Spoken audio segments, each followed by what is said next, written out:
All right. Hello and welcome back to Melody Mapping. My name is Tara Shetty. I'm your host, and today I am here with audio engineer, producer, and record label owner Deanna Fielding. Hey everybody, how you doing? Yeah, thanks so much for joining me today. Yeah, my pleasure. Happy to hang out. Yeah.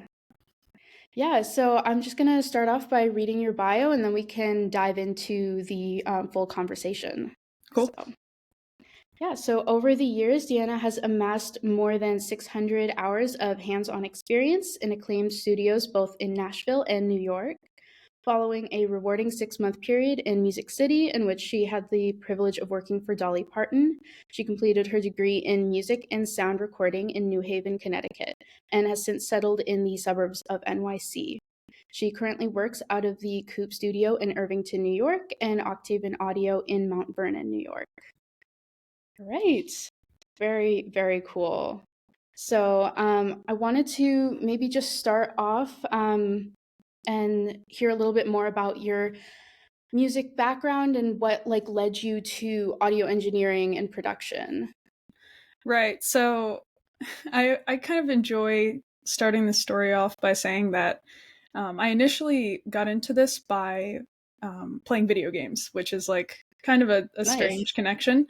Uh-huh. But I was really into video games and watching people play games online, which led to recording and editing videos. And as I was doing that, I was taking music lessons and I was involved in music or at school in music, and I was involved in all the clubs and ensembles and stuff. So those two things kind of became married in a way. The music technology kind of flourished in that marriage. So, yeah, and so I started messing around in GarageBand and all the music programs I could get my hands on.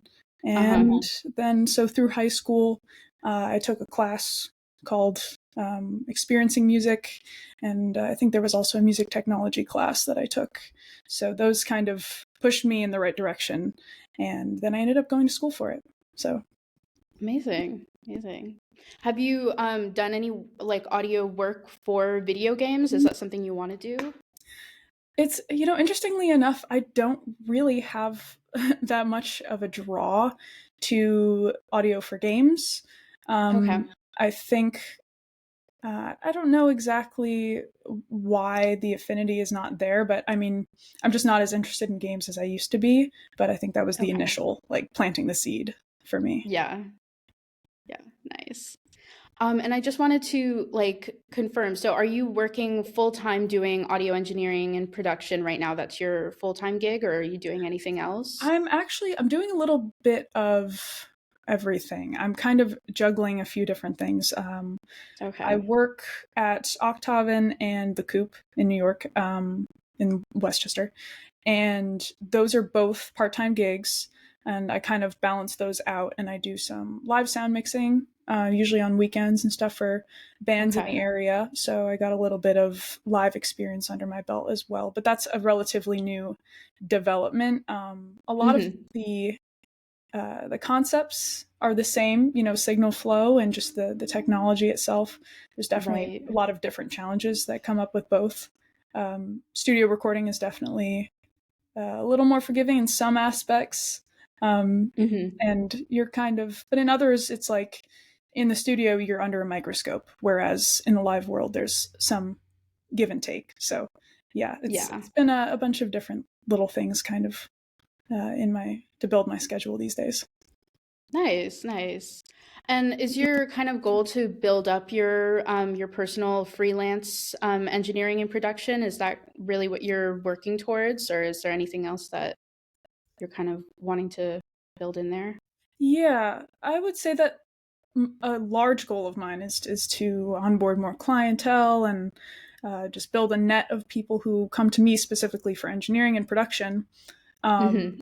and I failed to mention that I have ongoing freelance projects happening as well with a Okay. few artists that I've connected with over the years. So that's another piece of the puzzle. But I'm actually moving towards audio for post production, audio for visual Mm. media. Um, Okay. and I'm actually, it's just something that there was an interest sparked when I was in college because I took a post production class, and Hmm. then I went on to take an online class that was also revolving around the audio for visual media realm. So I guess ideally, I would like to split my time between working in the studio, working on music, and working on audio for short films, commercials, anything that's, um, I guess, what's the word? Hyper realistic. I like the idea Uh-huh. of working on bombastic, not necessarily just like footsteps, not just your average Foley. I want to design the sound for like sci-fi and stuff like that. So Ooh, nice. Okay. yeah, Very cool. And you mentioned that that college class really inspired you with that interest. I was wondering maybe if you could just talk a little bit more about your college experience. Were you always planning on going to college for music, or did you ever consider just doing like other like smaller training programs or anything like that? yeah. I mean, I think as a lot of kids in the suburbs are, I was pushed towards college, and music technology was very much the thing that I wanted to do, and it was just kind of the only option for me that I wanted, that I felt passionate about. Uh-huh. Um, I went to the school that I went to, New Haven, University of New Haven in Connecticut, Okay. because their program was so hands on and you get experience in the field. Because if you apply to their Nashville program, Hmm. they send you to the studios to do some internships. And that's what I was Okay. really drawn to. But I do wish that uh, I had taken some Pro Tools courses. I mean, those are always very helpful. I mean, they're not necessary, but I know a lot of Hmm. audio programs do include some Pro Tools training. Um, yeah, like I said, college was always kind of like the thing to do, but there's the very controversial conversation. Is audio school worth the the cost? And Hmm. I think it depends on who you are, but I think you can find ways to get experience in the field or just take select courses and have a great foundation just to start you off in the audio field. And I was wondering, we could talk a little bit more about internships. So you said that was kind of Right. built into the program that you were doing. Right. Maybe we could talk a little bit about like your first internships, and then if you did any internships outside of your schooling. Yeah. Yeah. So graduating high school, I tried to connect with some of the local studios in my area, kind of within a 30-minute radius. Okay. So I would go in and I just tried to kind of put my name out there and introduce myself. Um, but I think it was a little premature. I didn't really have any of the skills that would be Mm, valuable to the studio owners or the engineers. So I was looking for internships after high school just to like fill the summer or whatever. right. And so I sat in on a few sessions, and I think that was a helpful start. So I would recommend, to people who are in a similar situation or just kind of like want to dip toes in, just Hmm. try to get your face in the room and your name in people's heads. But yeah, the internship in Nashville, they give you a selection of studios to apply to, and you Okay. apply to all of them. Just kind of see who bites, whatever. I stayed for the semester, and I actually stayed an extra few months in Hmm. Nashville after the semester had ended. And my rationale was I kind of want to squeeze the life out of this experience if I can, you know. I have to Uh-huh. go back to finish my degree because at that point I still had another fall and spring semester left. But I Okay. stayed, and I wormed my way into 4 or 5 different studios as an intern. Hmm. And the thing about Nashville studios is I always compare them to a well-oiled machine, or like an industrial assembly line, because everyone has their part to play and Yeah. everyone does it extremely well. So it's really just, like I said, a machine. Um, but yeah, they're always looking for help, people who are passionate and willing to help. So Hmm. yeah, I got a lot from the studio experiences. It just showed me this is what this industry really looks like. It's not just in the textbooks anymore. It's Right. this is what it looks like. This is how it works. These are the key players. Hmm. Um, and I think doing multiple internships at different kinds of studios, doing a similar thing, was very insightful. Just because everyone does everything a little differently, and it was interesting to see the overlap and where things were different, and different workflows and organization styles and stuff like that. Right, Yeah. right. Did you find it was a tough learning curve, like with your first internship? Was there anything that kind of took a while to get a hold of once you were really like in a professional, fast moving situation, like you were saying? Yeah, I think the biggest part about these internships is that there's an emphasis on being helpful without being overbearing. Hmm. And it's learning how to read a room that is the most difficult part. I mean, Okay. obviously, some people are better than others at that.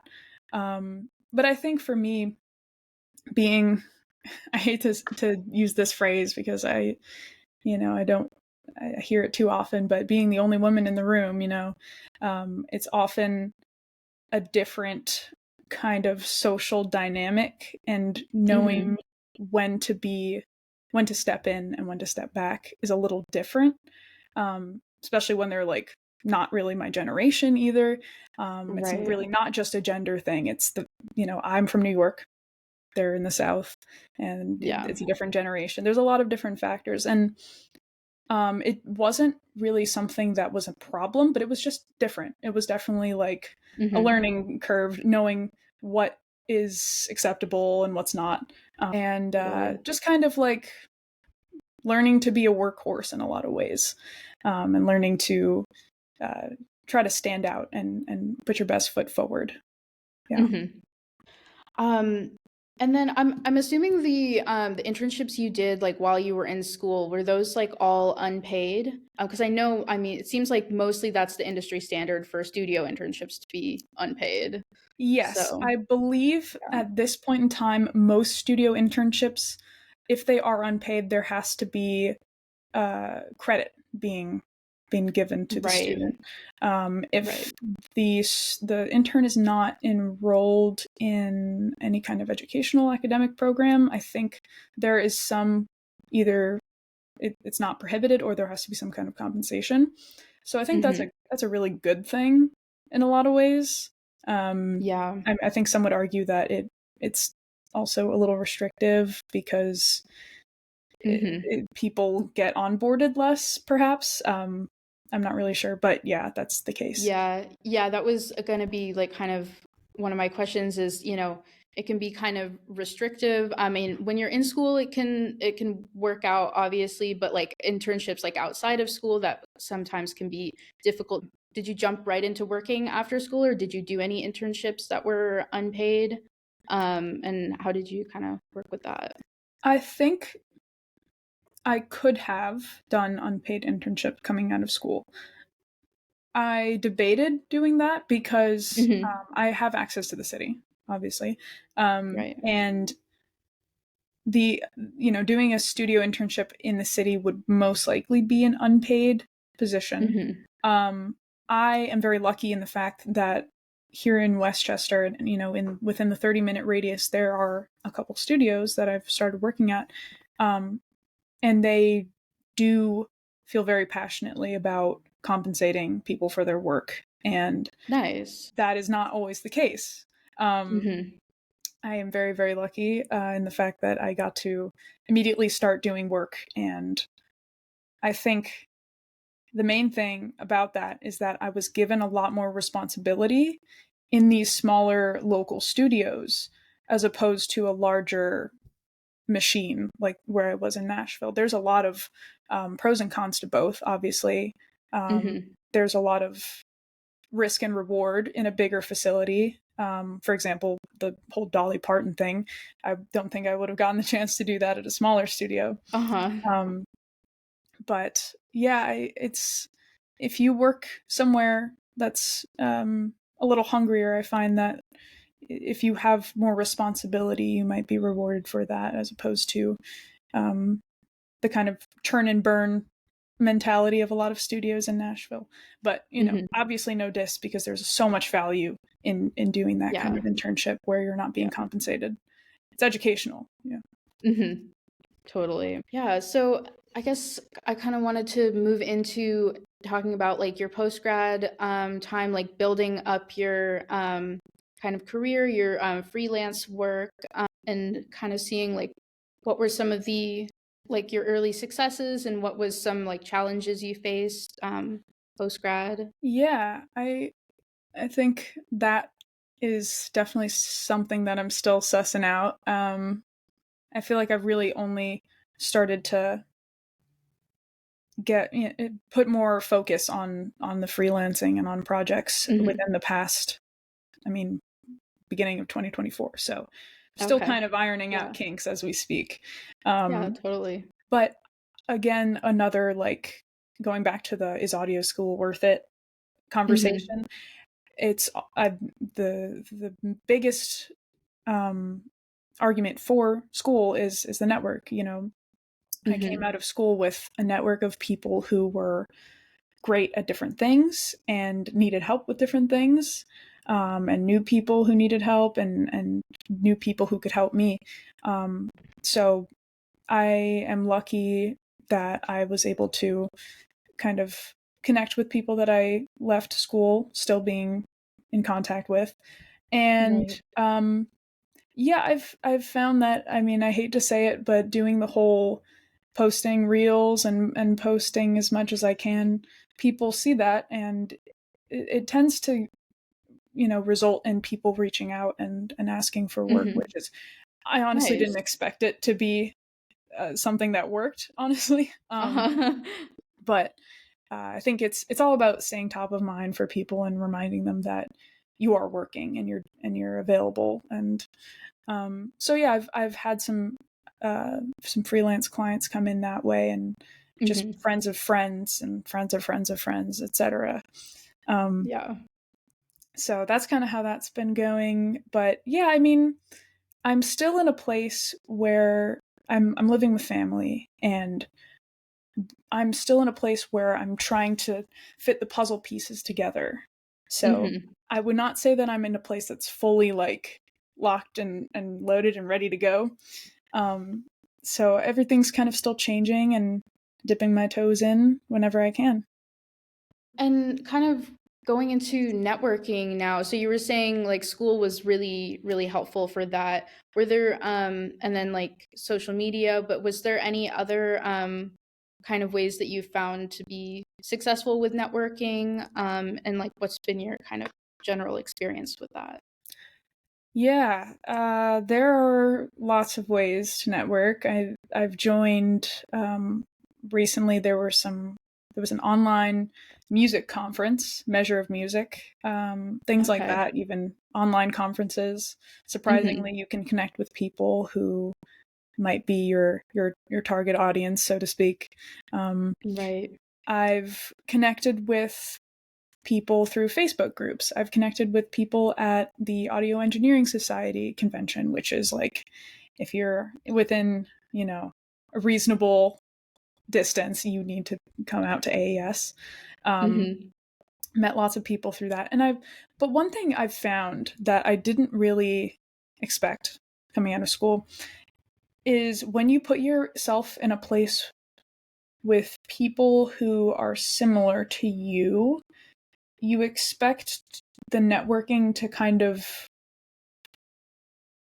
be more fruitful. But I've found that when you put yourself in a place where there is more of a demand for the service, or the kind of energy that you're providing, Yeah. there it's going to be a completely different result.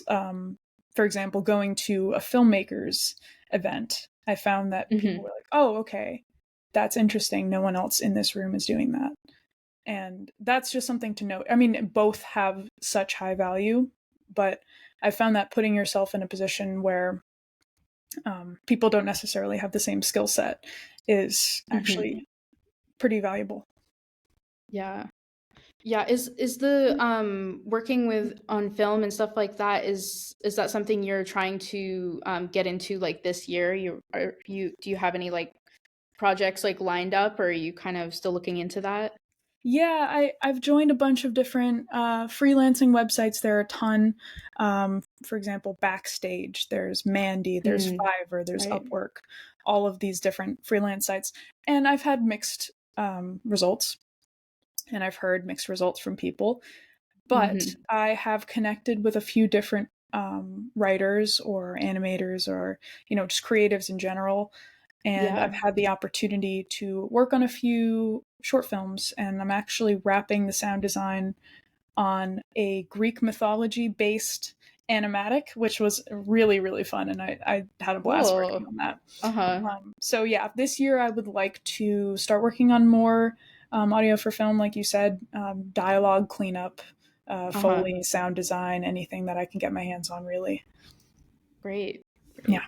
And also, I listened to some of your original music. I love your latest song, Medicine. Yeah. I was wondering, kind of what it's like balancing your audio engineering career and being able to work on more personal projects and stuff. Right.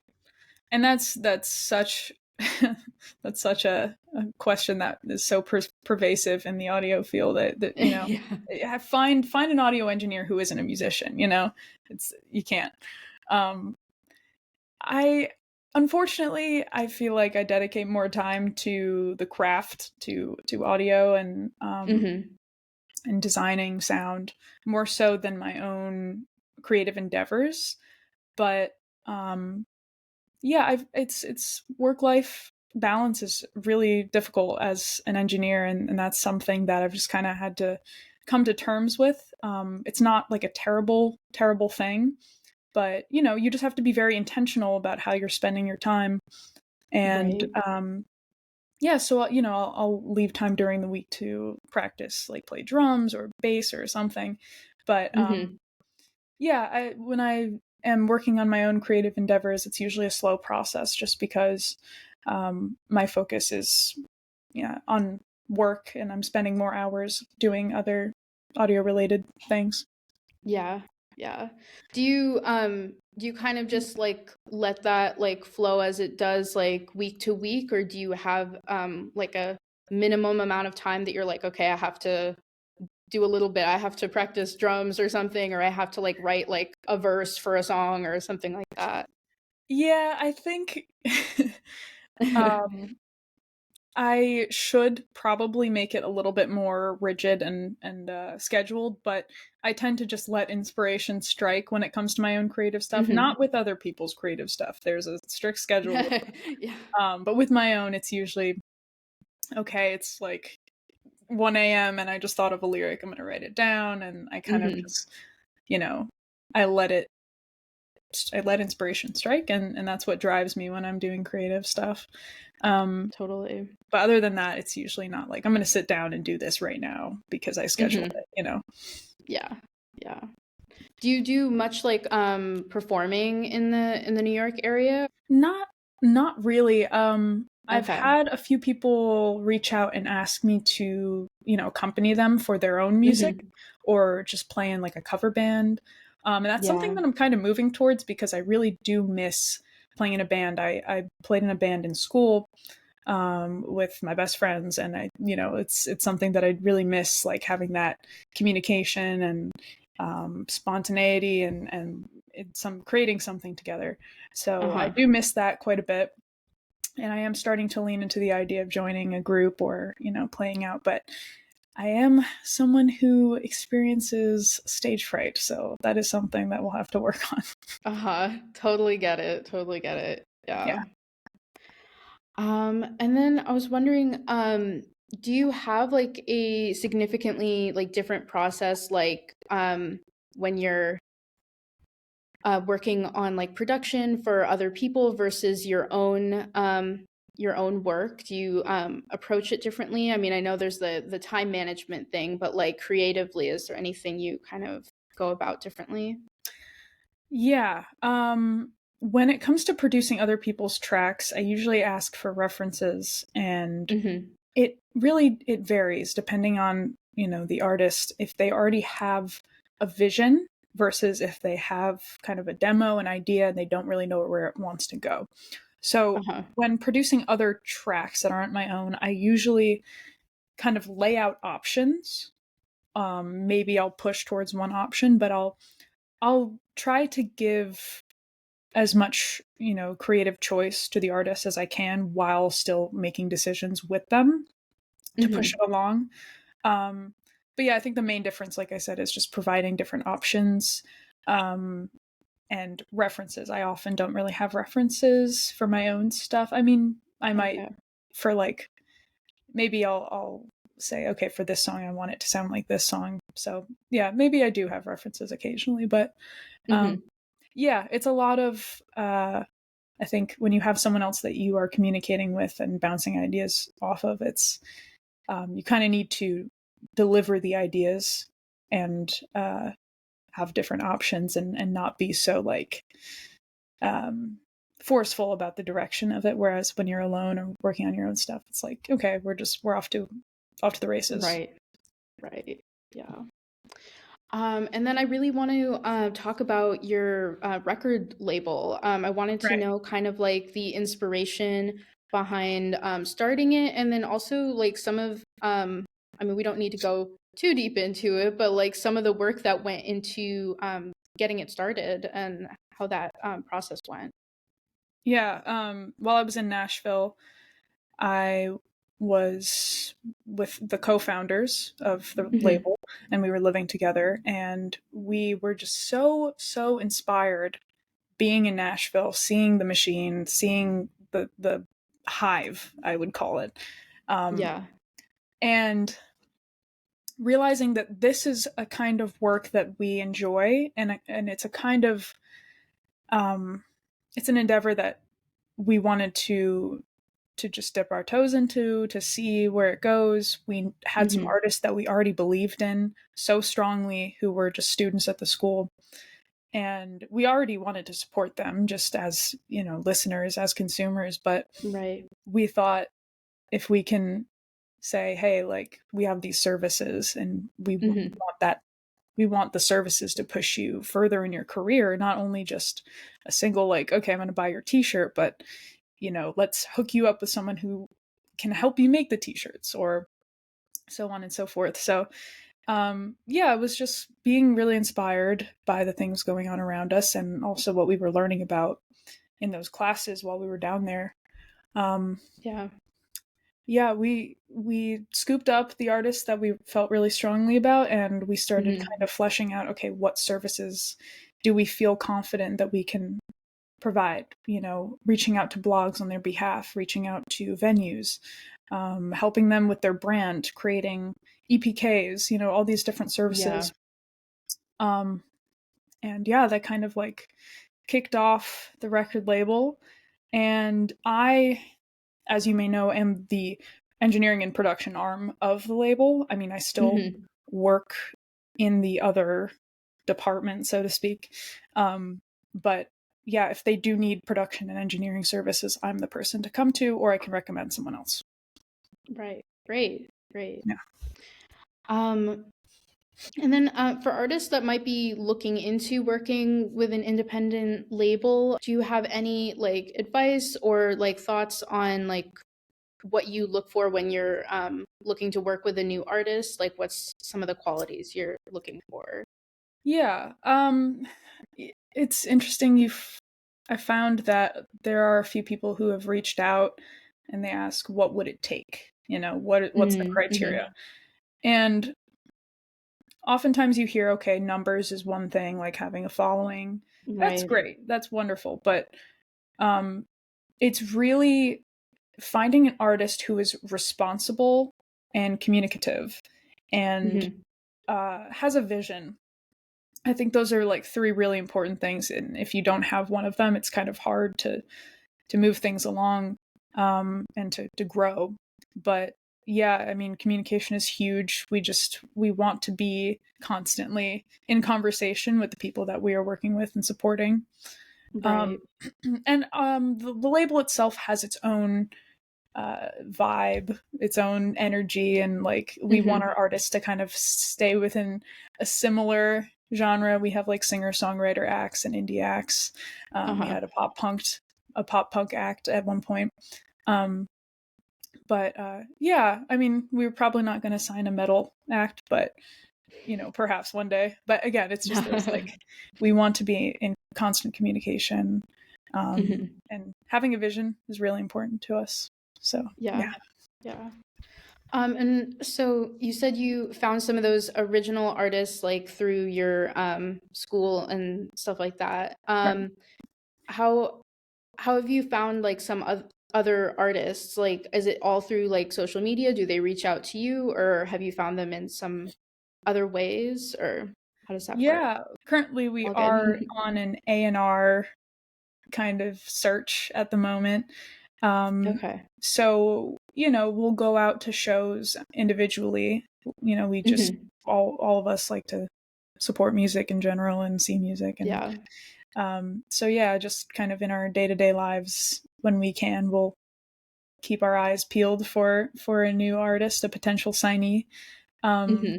and oftentimes, when I am reached out to by an artist that kind of fits the description, fits the bill, I will present them to the others and say, "Hey guys, Hmm. what do you think about their music? What do you think like about their how they're interacting? We can hop on a meeting with them. We can explain how this works." Um, and Yeah. yeah, so it usually goes like that. Just people who pass through as clients, or just shows and people who are Hmm. performing and playing out. Nice. Nice. Yeah. Okay. And you mentioned a little bit about social media earlier, but I was wondering if we could maybe dig into more of your thoughts on social media, and also has owning a record label like changed or your like perspective on social media at all? Oh, that's a good question, actually. I think social media is a tool the same way putting up flyers is a tool. Right. Um, I mean, obviously, it's not the same, but it's just another medium to get your point across. Um, Hmm. I think something to note is that a lot of people I mean, independent artists often go for the hard sell where it's like, listen to my song, here's my album, listen to it. And nowadays, it's that maybe would have worked in like the early 2000s or something, when the Hmm. internet was kind of budding. But um, I think at this point, you have to, I mean, I most people have heard this already, but you have to have another selling point.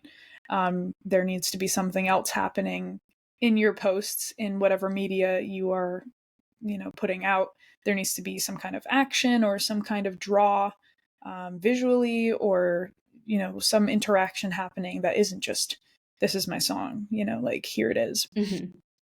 Um, but yeah, it's definitely hard. It's hard to keep up with the content, and things are changing, and TikTok might get banned. I don't know what's gonna happen. Like, yeah, it's a bit of a mess. But anyway, bottom line is it can be used as a tool. The main thing is just being sustainable and consistent about your posting. Hmm. Like I said earlier, staying top of mind is really, I think, at least for me as an engineer, is like the main goal of posting. I mean, I find some of Yeah. it to be fun because as an engineer, I'm doing a lot of editing and tweaking and perfecting anyways in post. Hmm. So when I'm making like little videos and stuff, it's a similar thing. But if you Yeah. can make videos about the things that you like, then that's really like the key, just to keep it Hmm. sustainable. Yeah. Right. Do you have anything like a content calendar or anything like that, or do you try to keep it more like organic day to day, or Yeah, with the label, we've fleshed out a calendar, okay. and we have kind of a pattern and a rhythm to it. As Hmm. for myself, I've definitely fallen off within the past month or two, but I try to get one post out a week at least, Hmm. and sometimes just posting on stories just to be like organically, here are my thoughts Yeah. on this thing. I'm a Yeah. person, like, and just kind of reach out to the community that is following me and I'm following. Mhm. Great. Great.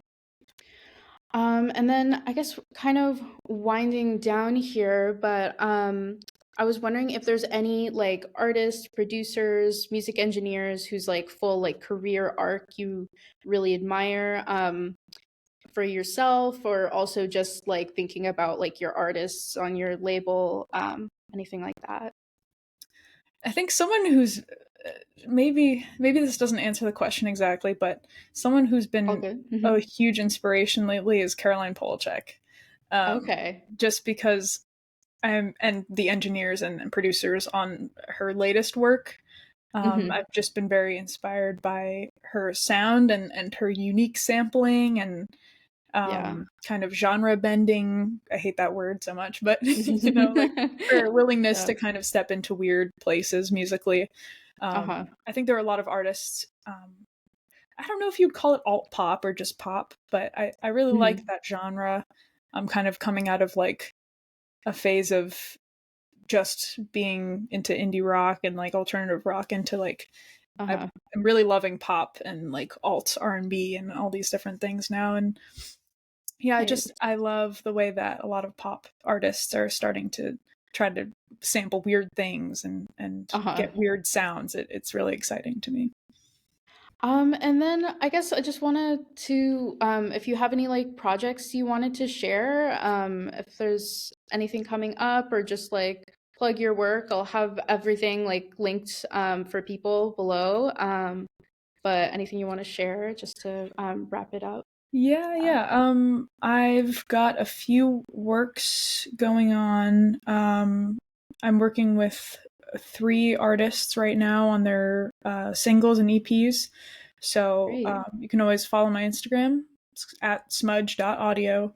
And I'll be posting about when their music comes out and a little bit about the artists and yeah, it's all really cool stuff. It's mostly in the indie realm, but Mhm. it's the first time I'm working with a strings player, so that's going to be really cool. Nice. I'm excited for that, and yeah, getting some really interesting sounds. So keep your eyes peeled.